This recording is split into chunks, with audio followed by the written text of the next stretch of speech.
So one of the biggest thing which we take very pride is around the rolling of the National Command Center for Air Quality for India. It is very close to our heart because one, we are making a huge impact into the National Clean Air Program as such, and without us taking that initiatives, bringing the whole data together, providing the required analytics and creating a stable system for the government was something which was very required at that point of time, because prior to us there were systems but they were not really very effective as such.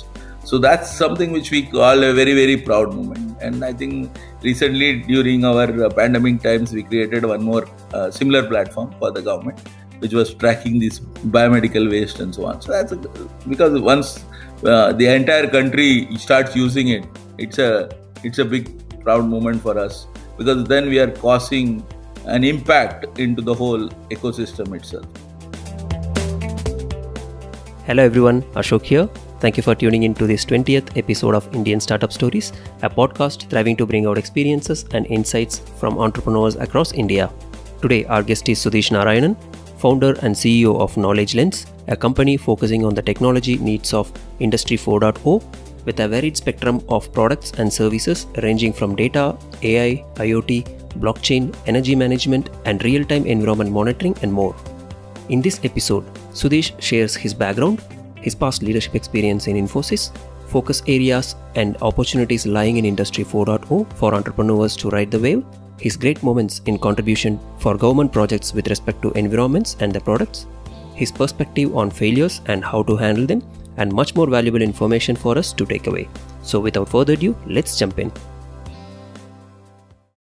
Hi Sudhesh, thank you for coming on Indian Startup Stories today. Welcome. Thanks Ashok for having me here. It's my pleasure. Thank you. Can you share about your background, about your academics and initial career? So I graduated as an electronics engineer, power electronics being my specialization, and then from campus I actually went to L&T automation. So automation has been like in my blood when I started my career, going to the various part of the country, setting up greenfield projects.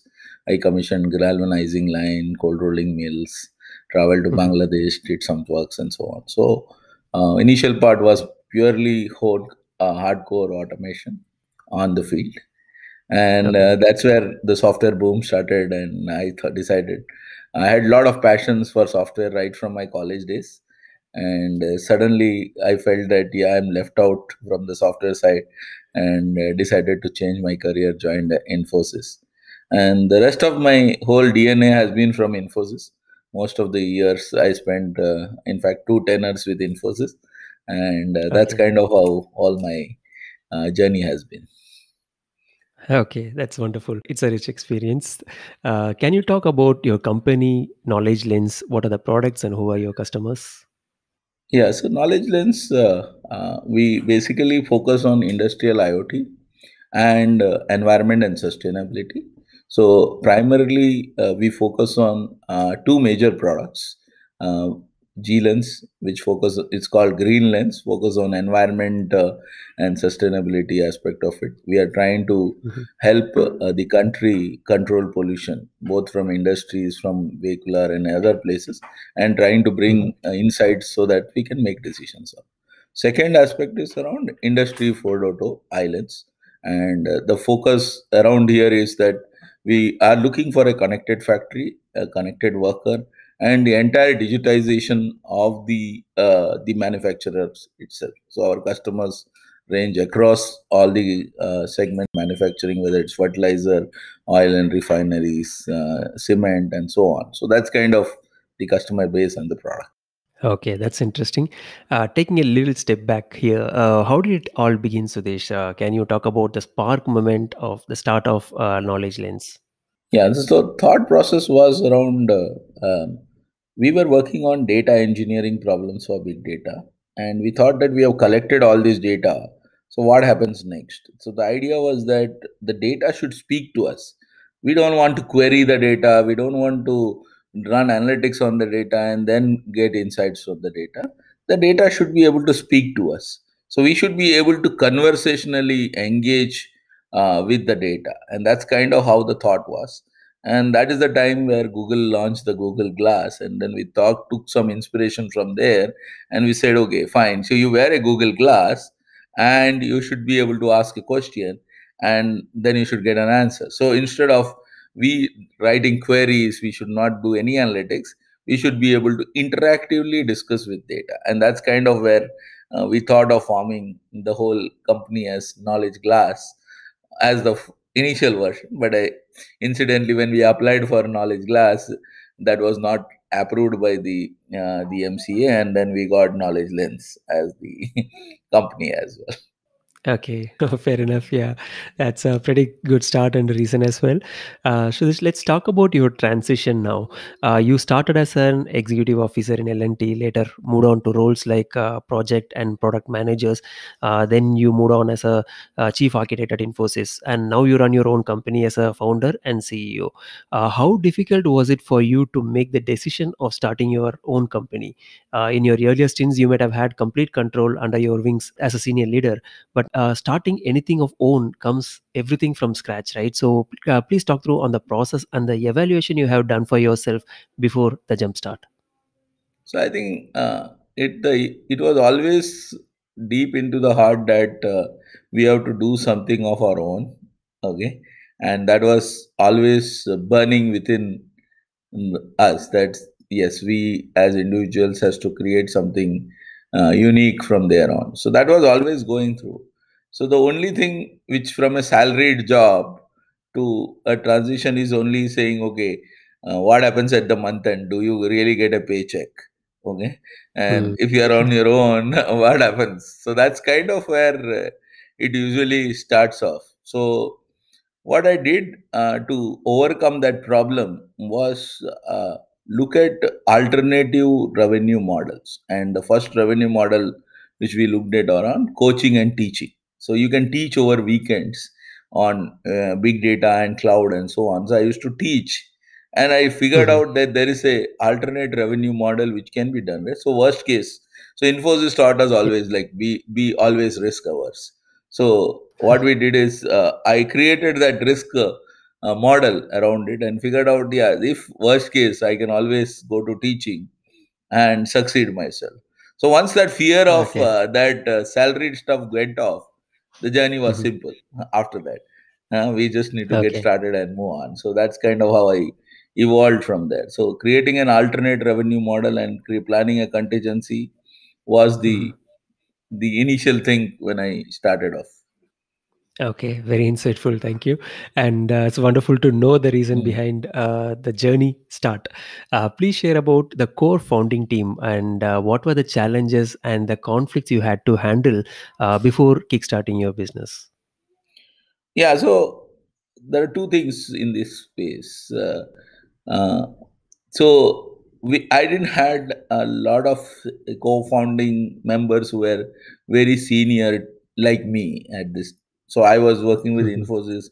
I had people which have trained from ground zero. So they passed out of college and they joined me, and they have only seen me as a leader. So it was more of talking to them and inspiring them to start on the journey, because I always believed you need a team to start something off.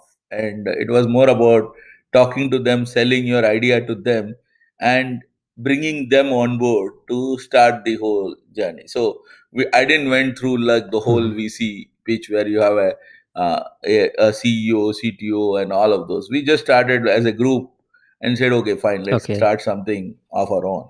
So that's kind of where it Okay. is. It was there's no conflict as such. It was more about uh, showing them the dream and the vision, saying that from here, what can happen is only better than what we have today. Mhm. Nothing to lose as such. Okay. Going with a vision for starting from ground zero. Nice. Yeah. Your company is addressing the need of Industry 4.0, covering its wide spectrum ranging from IoT, energy management, environmental monitoring, blockchain, or be it AI. Not a small spectrum to narrow down and for focusing it. I have two questions on this aspect. One is, what is the formula in terms of focusing and leading all these parallelly? And the second part of question is, Can you share about some of the instances of challenges you went through because of handling these multiple things together, and how did you solve them? Yeah, so I think when I look at the hind mirror and say that rear mirror to see, there was too many things at one point of time I was focusing around, and I gradually realized that yeah, focusing on all of those at the same time was just pulling me in different directions. But in the initial Mhm. phase, it was required because there were two challenges. You don't know which one will click, and when you are Mhm. not a funded company, you literally have no options, correct? So you, if you have to succeed, you have to succeed in all ways. There is no chance, even 1% chance for failure. And when you have a team Mhm. with you, you are responsible for them. So the initial phase was little stressful for me, but the idea was that we wanted to bet on all the possible options so that we don't never Mhm. have to go back and do a job again. So we tried Okay. almost every option possible, but as we go went through, we started narrowing our focus, and I think that's helped a lot over the period of years. We focused like, okay, we understood our customers. We didn't wanted to go very across the board. We narrowed those focus to industry 4.0. So from a product standpoint, our customer base remained the same, very very narrow focus towards the industries, the manufacturers where we were selling GLANs, where we were selling islands. We didn't deviate from that because that focus helped us a lot. And for that customer, whatever is required we provide, whether it is blockchain, IoT, AI, whatever is required. We just went a customer centric approach, so that we don't have to acquire new customers. That was not because this was very more expensive acquiring new customer rather than going deep into the existing customer and solving all their problems and still being able to make business out of it. So that's kind of how we did from there on, per se, as such. But if you look at my consulting side of it, again, we have very narrow focus there. We have few customers, and from there we generate almost all our business. Okay. Any challenging instances in that path, the time you took to actually widen and also narrow it down to Yeah, any yeah, specific yeah, yeah. instances? There were many instances where we had to literally walk out of deals where we were doing good, certain customers, but they Mhm. were not profitable, and Mhm. we it was not like not profitable. It was profitable, but not as profitable as the others.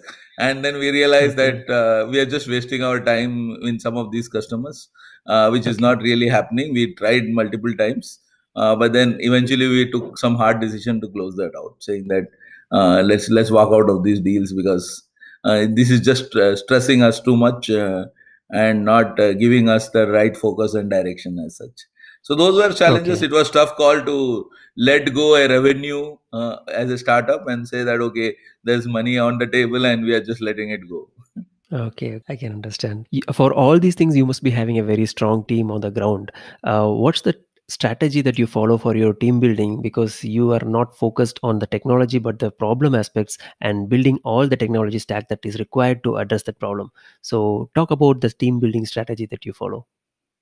So I think there's no strategy as such in this space, to be very honest with you. It's more about a family, Mhm. because I believe that people work.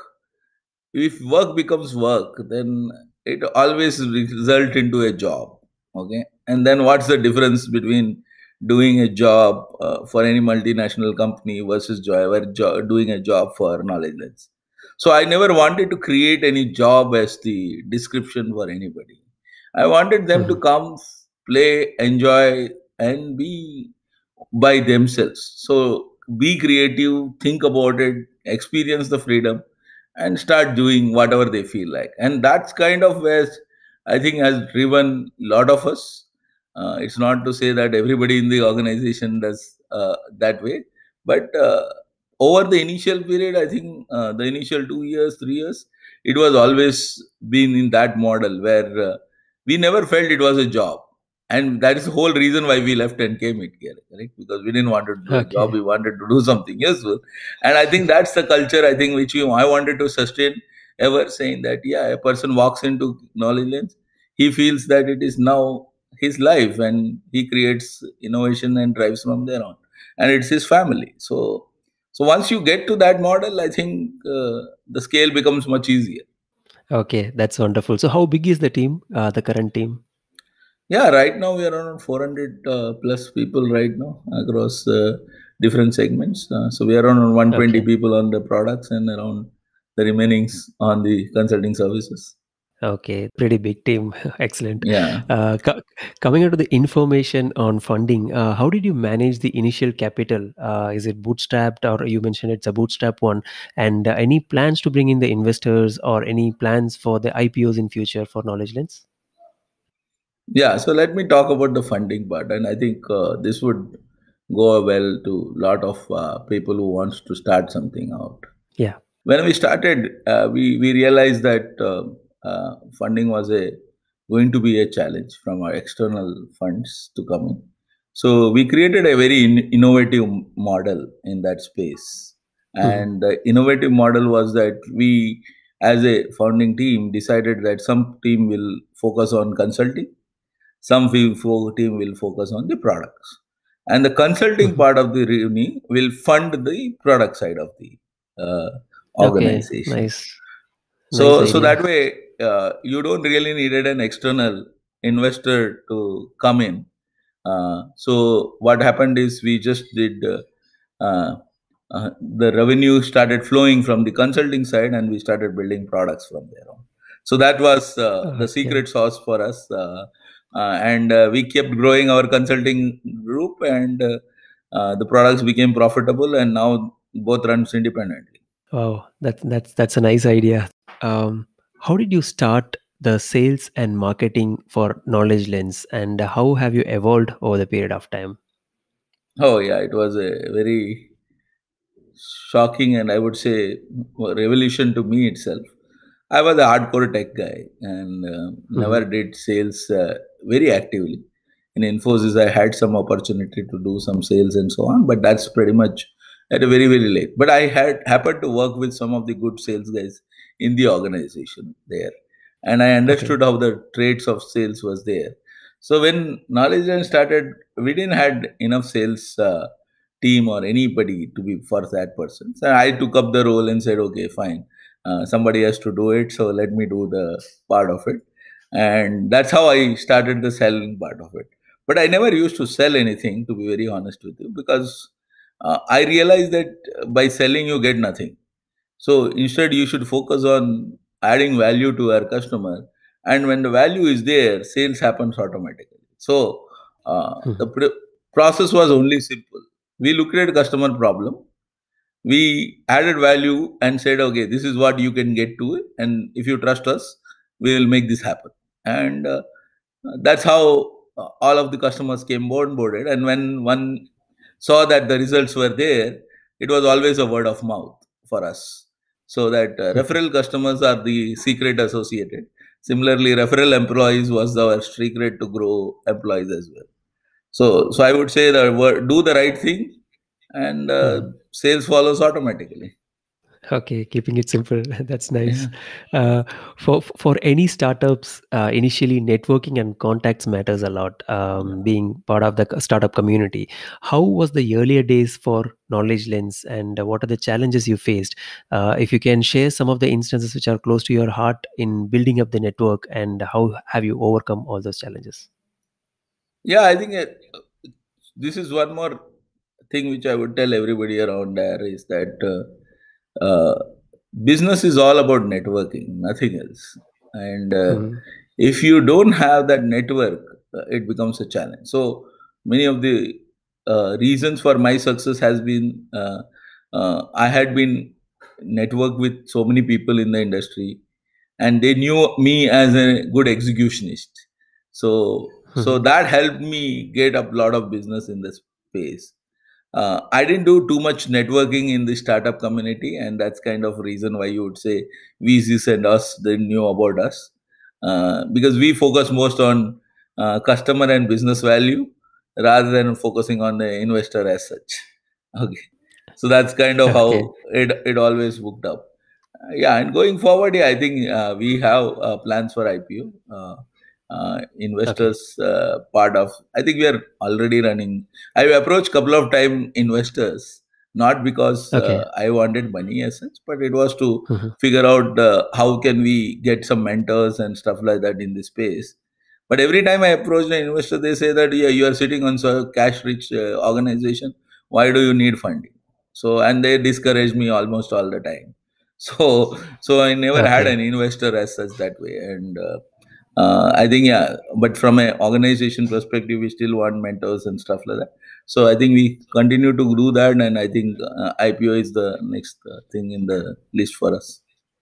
Okay. Great. Great move. Any interesting experience with the VCs where you had to convince for the investment that you're expecting to pull in? Not for Knowledge Lens. I think we offshooted another company called Fluxa, and I think there we had a Okay. lot of things to do and stuff. But not with Knowledge Lens, I never approached any VCs as such, to be very precise. Okay. We met a couple of guys, not as VCs, but just for as mentors and coach, and that was through the network itself. And most of the Okay. people advise that, yeah, you are better off without a VC. Okay, that's nice. When was the first moment of relief in Knowledge Lens since its inception? Is it from any customer deals or the MVPs of the some of the products that you brought it out?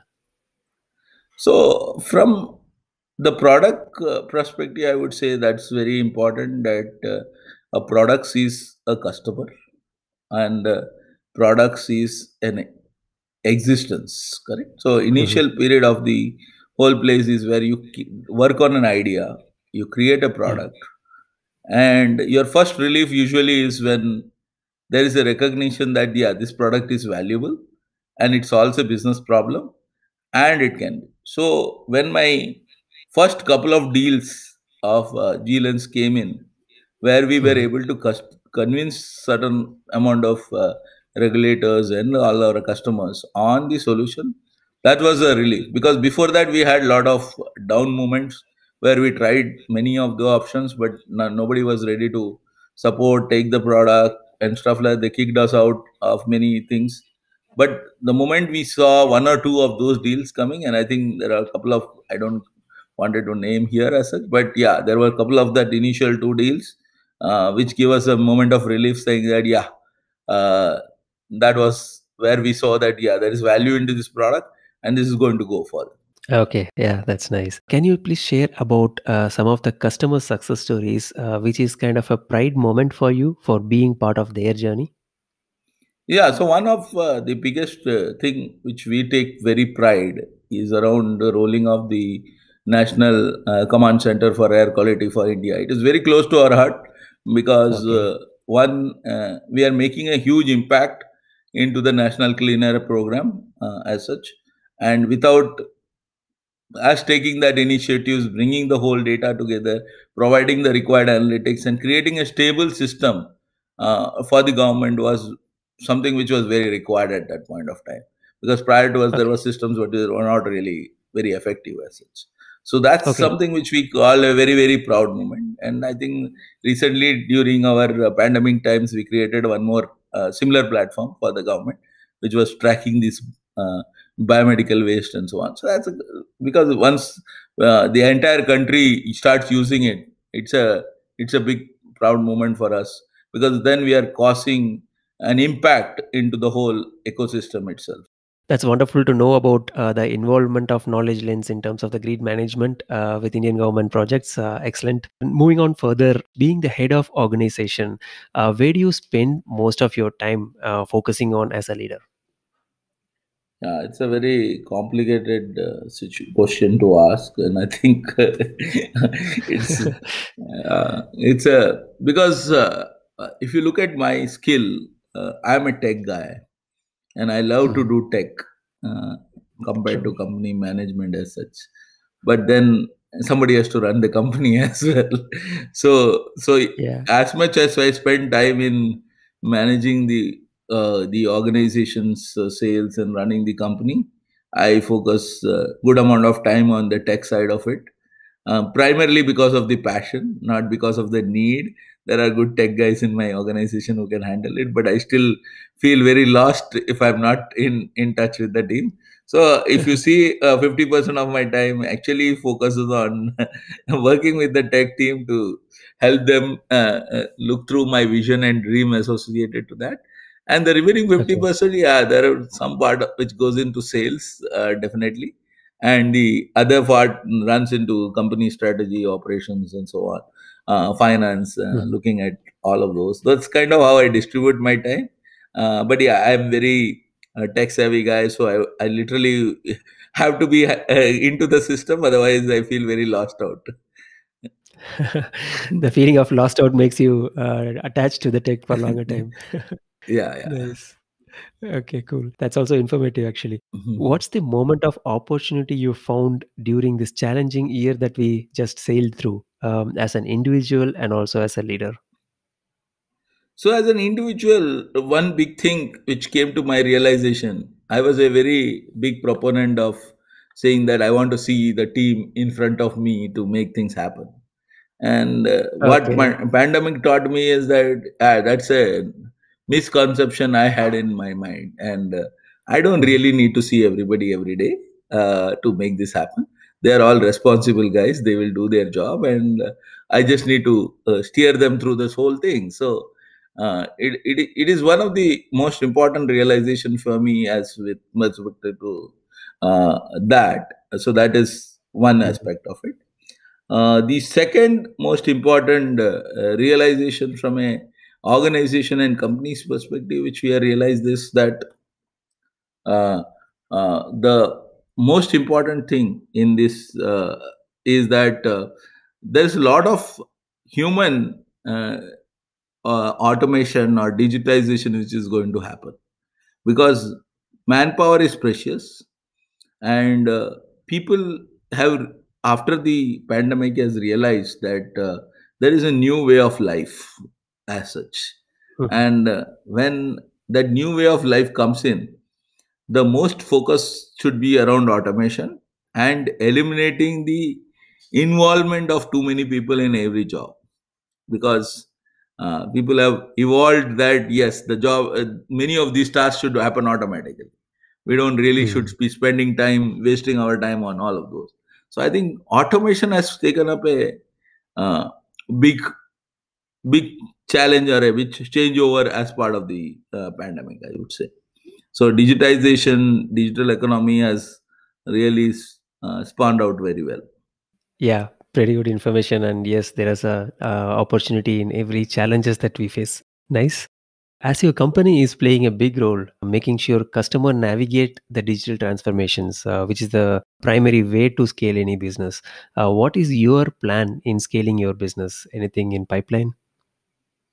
So I realized that it's time we segregate products in consulting sites separately and have dedicated focus on each of them separately to scale the business. So one aspect which we are doing around is deepening our focus on everything which we do right now, and Mhm. whether it is consulting, whether it is products, go deep into it and focus a little more deeper that way. Okay. The second thing which is looking at is the pandemic has thrown out opportunities right at our face right now, and Mhm. which is basically digitization is not the need only for the large big guns. Every guy on the floor, every small manufacturers, every small guy needs digitization. So the opportunity is enormous.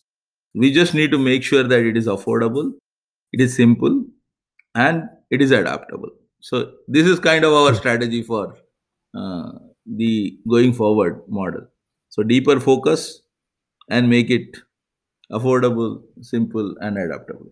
Okay, very nice. These days, with the option of virtual learning, picking up any skill, for example, cloud or be it Android courses, are quite available in many ways for students and young grads to learn. Have you experienced any such young talents coming up with a valuable product addressing a very good use cases, which you feel is good fit to be recognized? Any such instances to share? So I think there are many of those things which comes in, and they keeps pitching me different ideas around and stuff like that. Mhm. But one which I think which will be very very innovative and is looking at from our the agriculture or agro tech industry, and there's this very small apps which people came like a small college students coming up and saying that yeah, let's change, because they come from that farming background, they Mhm. understand the pain of their parents, and they're saying, okay, can I not create some apps like that which will create a revolution for the whole agriculture agri-tech space itself. So those are very interesting as per me, and I think that those will go a long way Mhm. because the potential and the addressable market space are quite huge. Okay, that's interesting. Any instances of mistakes so far in your entrepreneurial journey, and if yes, what are the learnings in correcting the same, which you felt those are the valuable lessons? Yeah, so I think when I look back, uh, I think there were a couple of mistakes. I don't think there was too many of those at the beginning. The one which I think is that we focused on too many things, to be very Mhm. precise. And primarily, it was a de-risking model at that point of time. But I think if I would have narrowed down that focus and believed in one or two products, we could have scaled a much more larger level than this. So that's one thing which I see, that deep focus was Mhm. missing at the initial part of the things. And as we evolved, we started narrowing down the focus. That is one. Second most important thing is after I grew to some sizable stage, I think we should have invested quite a bit on marketing and branding the stuff, which was, I think, taken a little bit backseat because of the whole business which we were Mhm. running through. I think those were a couple of things which I think when I look back, I feel that, yeah, maybe I didn't do that right. Okay, that's a rich information to hear out. With all this work on your shoulder and the responsibility in office, your own office, how do you manage your personal time and how do you make sure you're balancing these things? Yeah, so I think I did went back to the question which I answered earlier as well. See, once you look at it uh, as work as separate and life as separate, then there is a challenge, correct? Because you try to Hmm. balance that work-life balance per se, correct? So for me, it was always, this is my life. Okay, and that's kind of how I have taken this all the time, and everything was mixed into this whole thing, and so that's kind of how I sailed it through, and I continue to sail it through, because you cannot have dual focus around, to be very precise. Hmm? True, It's only one true. fact, and it's part of the family. This is how it works, and it has to be where it is. So if you have that dual focus, then obviously there is challenges. Okay, yeah. So I guess maybe the personal time balancing, I don't know if it is a burdening, but it will be like overbalanced on the work side, right? Yeah, that's how some people pursue it. Correct? It's work which we do, but I never did any work, to be very precise. So if you see Yeah. it, I never work. So Okay. In a way, you make available for both of them. Nice. yeah. Okay. For people going through failures, what is your message in order to uplift them? So I think every journey starts with failures only. So if you are going through failure, that means there is a learning which you can take from there and go forward. I think the opportunities ahead is huge. The only thing is that people who should learn fast from their mistakes. And the faster you Mhm. learn, the faster you go ahead. The slower you learn, the slower you go. So going ahead is not a question at all. It is all about when. So, so all Okay. the people who are going through failures right now, I would say that it's nothing is a failure. It's a learning. There's no failures in life Mhm. as Yeah. such. Okay. So, on that same aspect, what is one important quality that you expect from any budding entrepreneur who's trying to do something of own and stepping into it? So if I look at one single characteristics, to be very precise, I see that uh, passion, and second in that whole line is any business has to be profitable. The Mhm. business can be profitable only when you add value. So anything which you want to do, it's fine, no problem. Look at it. You have to have a passion and you have to have believe in that. Second, it has to be profitable. If these two are there, Mhm. then whatever you do is fine. They assume that okay, investor will put the money and will burn that money. Then I don't think that's a business model at all. Mhm. Got it. So should be able to put a business model around whatever we are stepping into. That's nice. How do you stay calm during the day of chaos? So I think yeah. So in a day of chaos, you also have to be a little get chaotic. If you don't, then obviously you are not involved. To be very precise. But yeah, so as you mature through this whole thing, you understand that these are all temporary. Correct. So any chaos is temporary. Any crisis is only temporary. It's all about Mm. doing the right thing in whatever duration you have. So I always believed it is not like nobody creates chaos. It's just an incident. And you have to continue to do the right thing. And as long as you do the right thing and you believe that you have done the right thing, we leave the rest to the God. That's kind of how I manage Okay. crisis. Okay. Very nice. Yeah. Which one innovation in your company is close to your heart and why? So I think the most important innovation which I had is on the hardware team which I had. So we always had that we have to make our own products.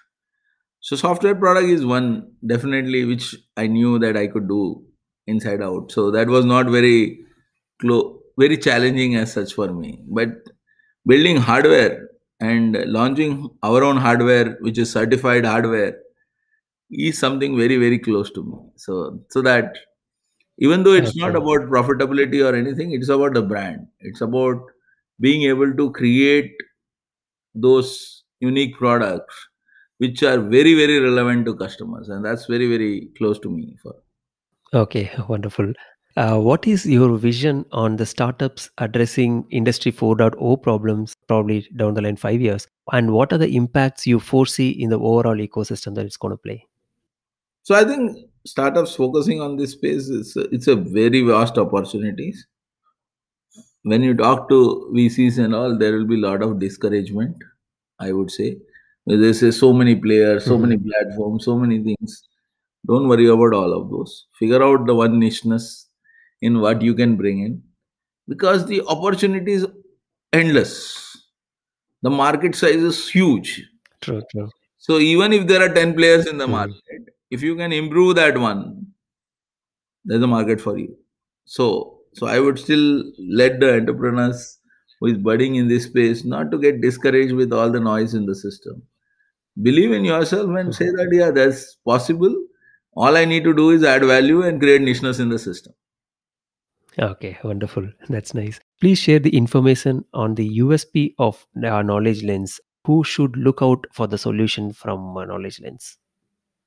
So from a USP perspective, I will only give you one USP, which is uh, we are an innovative company and we are very customer centric. So anybody who believes they want to do some innovation in this whatever work they are looking at, and they are looking for a Mhm. passionate team who cares for them, huh? That's the people who usually come to us because whether it is our loss or not, it doesn't matter. We will always do the right thing for our customer, and I think we will continue to innovate and tell them the right things, and that's kind of our DNA, and that's continue to be our focus. So I think people who are looking out for us will be in that space, and obviously, manufacturing segment has been our target customers all the time. So those customers, but who look for innovation and who wants to do something different. Uh, who believes that there is a innovative team who could do that. That's kind of where we come into it. That's wonderful. And now moving on to the next segment of this episode, a rapid fire round. I've listed few questions. What's the best thing that happened to you this month? Okay, so rapid fire is very tricky. I don't think I can handle. Yeah, anything which is which you felt this month a good thing happened to you. Mm. So, good thing is, yeah, I would say a deeper realization that focus in industrial IoT has to be with the relevance of the customer. So that's kind of where we figured out. So if you look at it, one word I would say, connected worker was an enlightenment for me today, this week, this month. So Okay, nice. understood that whatever we were using terminology versus connected worker was a terminology which came in. So that was an enlightened moment for me that yeah, there's a huge space called connected workers, and I was calling it Mhm. maybe a e-log book or something. Okay, okay, nice. And what does creativity means to you in one sentence? Creativity is innovation, or I would say something passion turned innovation. That's kind of how see it. Okay, wonderful. What is a recent book or an article that you have read and which you liked most? So I usually read the Harvard Business Review, and one of the article talked about how to get in people's mind and change the minds. So that was a good Okay, article on getting into people's mind. okay, nice. What was your favorite subject in school? Mathematics, Okay, and your toughest subject? maybe the languages, Hindi, geographies, Okay, okay, okay. What's your favorite sports you play? cricket.